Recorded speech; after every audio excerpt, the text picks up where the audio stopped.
Hi everyone, welcome to Katie Cooks What. In today's video, I'm going to be showing you how to make one of my absolute favorite soups, and that is a roasted tomato and garlic soup. It's so good. It's really easy to make too. It does take a little bit more time just because of roasting the vegetables, but in my opinion, you have to roast them. It brings out so much flavor and they're so good. It's so much better when you roast them. And honestly, it's not hands-on work. It's just cutting things up and putting it in the oven for like an hour or so. Yeah, I think it's definitely worth it. But anyways, if you want to know how I make my absolute favorite tomato soup, then just keep watching. Okay, so quick ingredient overview. We've got olive oil, some fresh basil here.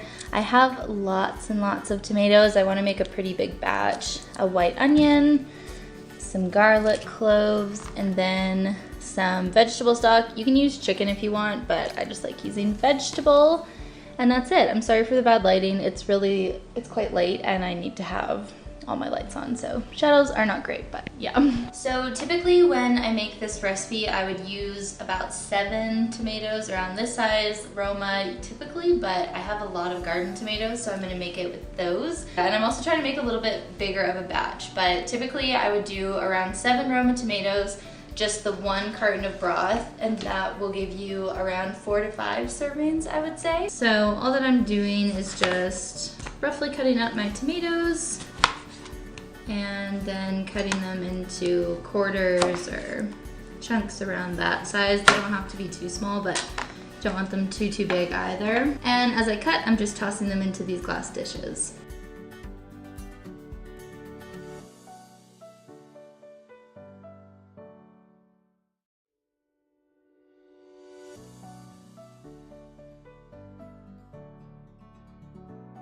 Once you're done cutting up your tomatoes, you can go ahead and cut up your onion. You don't have to use white, it's just personal preference really. And I'm just gonna use half of an onion, I think. And you can just cut this in the same style that we were cutting the tomatoes, just super rough. They don't have to be really small pieces or anything, like this is perfectly fine. And you can just go ahead and toss those in with your tomatoes as well. You could probably do the full onion if you want, but I think I'm just gonna use like 3/4 of it. I'm making this for my grandma and I don't know how much she loves onion. Roasting it will take a lot of that like bite that onion has out of it, but still I want the tomato to shine more. So I think I'm just gonna do, it's about 3/4 of a white onion. Okay, and then finally you can go ahead and add in your garlic cloves. I'm gonna use 6 between the 2 dishes. All right, and then just before we toss these in the oven, I'm going to drizzle some olive oil over top and add some spices. I'm gonna do just a little bit of garlic powder. We already have garlic cloves in there, so don't need to get too crazy. I'm going to do small-ish amount of smoked paprika. It's a pretty strong spice. Then I'm gonna take some onion powder. You can be pretty generous with this. I find it doesn't give off tons of flavor. Then also just some Italian seasoning, of course. And last but not least, I'm just gonna do some salt and pepper. All of this is really just to your preference. Honestly, I season pretty heavily in everything that I cook. Or at least I feel like I do, I don't know. But yeah, if this looks like a lot to you, feel free to use less. This is just how I like to cook. All right, and then I'm just gonna give everything a little bit of a mix, make sure everything is somewhat evenly coated.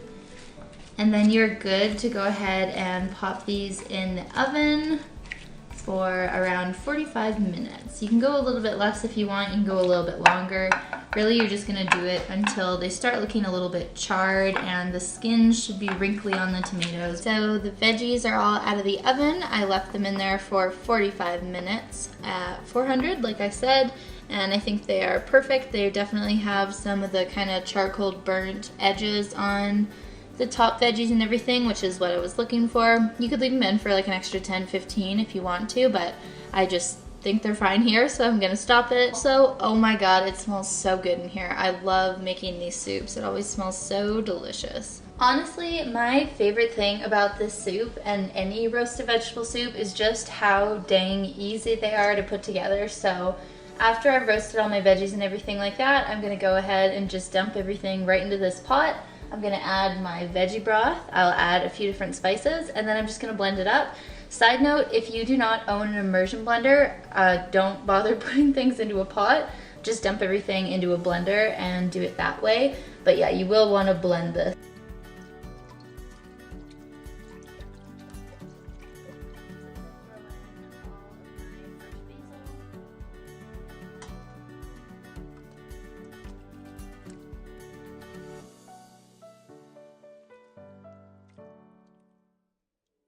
I'm just gonna go ahead and use my immersion blender to blend everything up. This is the KitchenAid one, if you're curious. I really like it. It's super nice for soups and everything like that, but like I said, if you don't have one, a blender works just fine. And I'm gonna wait to spice this until I've blended everything up just so I can taste it before I add anything more in, because usually you really don't need to add a lot. Everything in the vegetables is usually more than enough. You can also take this time to add in a cup of milk if you want, or if you want to add any cream. I'm freezing this soup, so I'm not gonna add any of that, and honestly, I don't usually add any anyways. Sometimes I'll add a splash of like oat milk or something like that if we have it and I'm trying to use it up, but I don't think it's necessary, to be honest, but it is out there if you feel like it's not creamy enough.